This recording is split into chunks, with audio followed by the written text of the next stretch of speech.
Magandang araw mga kaibigan. Bigyan natin ng reaction, opinion, post ng Ang Balita Ngayon. Title, Boying Rimulya, kakasuhan na si Saldico. Wow! Ano yung kasabihan? Lintik lang ang walang ganti. After how many months, mula nang sumabog, hinintay pa nila na pasabog si Saldico bago nila kasuhan. Obvious. Kaya, obvious man ang tawag dyan. Ombudsman naging obvious man.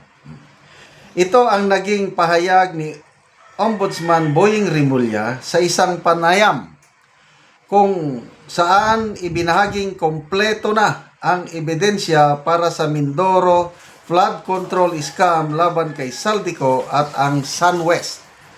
Ang kauna-unahang kaso na ihahain sa gitna ng lumalawak pang investigasyon sa mga kontrobersyal na flood control project sa buong bansa.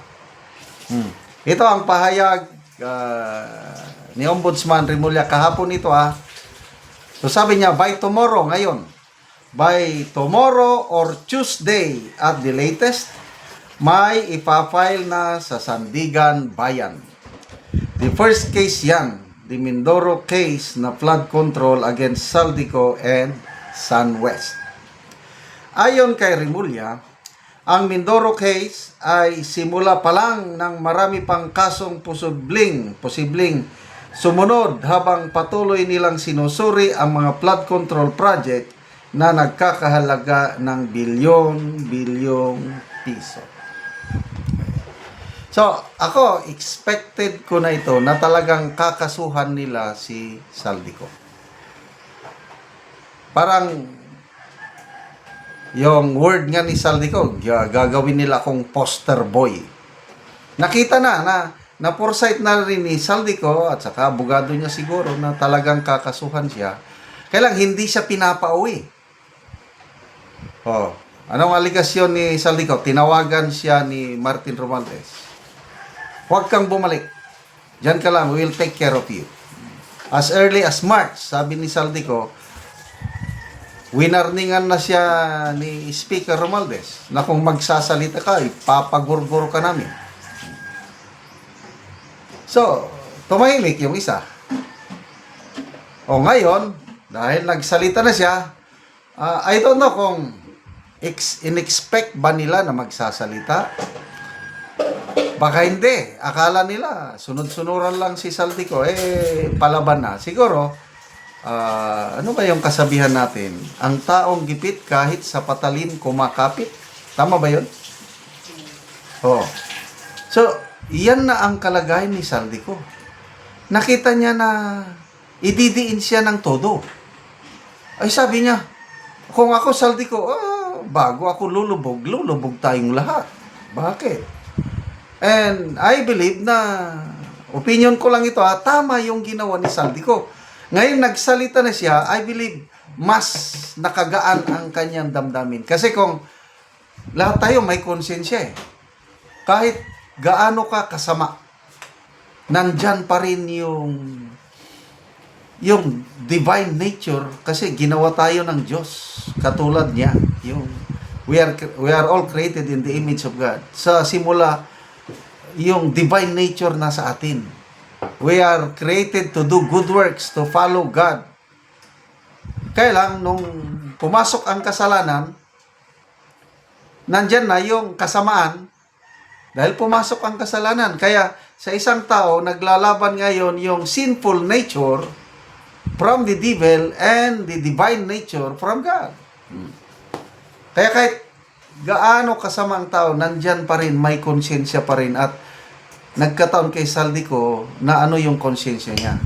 Sinunod niya na yung konsensya niya to tell the truth. At ngayon, dahil nagsalita na siya, I believe nakagaan. Kasi, and you will know the truth and the truth shall set you free. Tayo yun. Recipients. It can also be sa mga taong may tinatago. When you speak the truth, and you will be free. So, I'm sure nakakatulog na siya ng mahimbing ngayon. Makita nyo sa kanyang video, pumayat siya. Ang laki ng ipinayat ng kanyang mukha, katawan, nangangayat. Ngayon, mas peaceful na siya. I'm sure of that. Peaceful na siya. Dati, ang daming mga galit na Pilipino, lalo na yung mga kababayan natin sa abroad. Ngayon, nabaliktad na. Marami ng tao na gustong protektahan si Saldico. Maraming nag-advise na huwag ka munang bumalik. Attorney Guanzon, noong una, galit na galit kay Saldico. Ngayon, ina-advise niya na, Saldi, huwag kang babalik.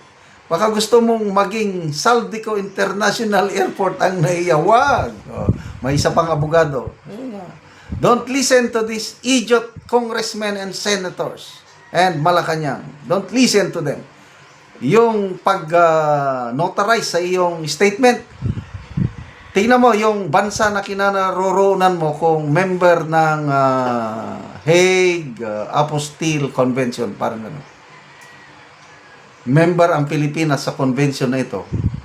Kung example, Spain, nandun sa Spain. Kung member ang Spain sa Hague Apostille Convention at doon siya magpa-notary public, parang nagpa-notary public na rin siya sa Pilipinas. So, under oath na yung ano niya, ang kanyang testimony. O di, tapos ang problema.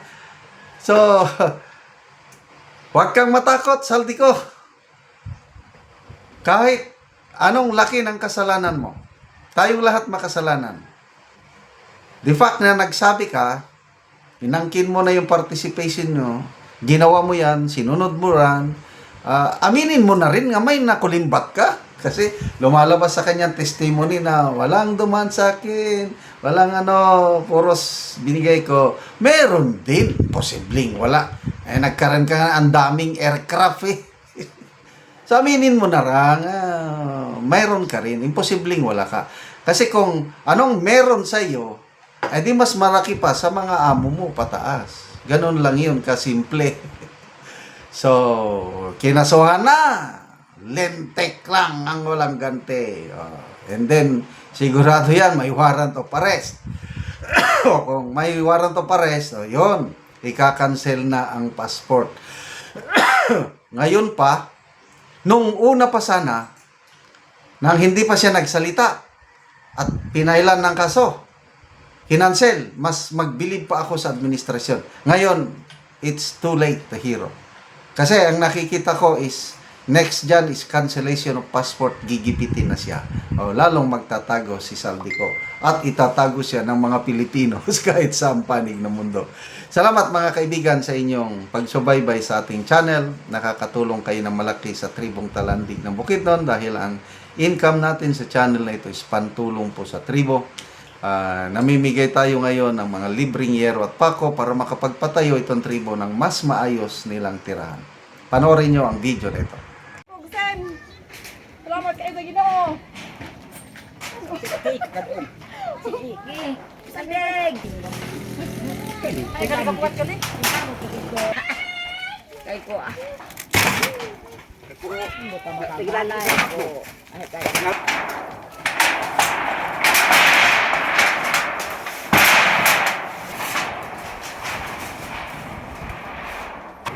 Nagani na labi kay Kema.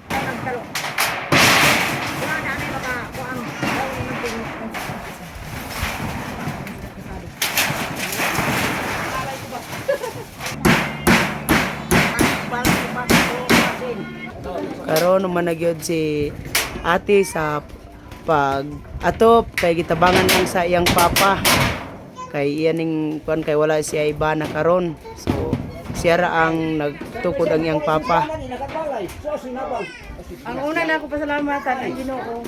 Kay di ko makabalay kung walang Ginoo. Ang sunod na ako nga pasalamatan ang Quran niya. Gatag daghan kay salamat kay sa imo. Dako kita salamat mo. Lagi nakigpuyo lang dai kati sa imong mama. Mo gina dai nagpuyo ra gid ko, nagluon ra gid ko. O pila ka tuig nga nakigpuyo lang ka sa imong mama te? Dugay-dugay na gyud. O so karon pagid ka nakabalay. Mo gyud dai. Pila na kabuk imong anak dete? Upat. Upat na. So na kay mga estudyante. Na ko grade 9 o grade 4. Grade 9 o grade 4. Oo. So unsay panginubuhian nimo te? Ang akong bana driver lagi sa sikat. Ga-drive ra sa sikat imong bana. Oo, so wala siya karon so nagtabang lang imong papa sa imuha. Oo. So salamat kayo te. Salamat sad. Salamat sad ang nagkuha ani nga sin. Oo. Dagan kay salamat sir. Salamat kayo.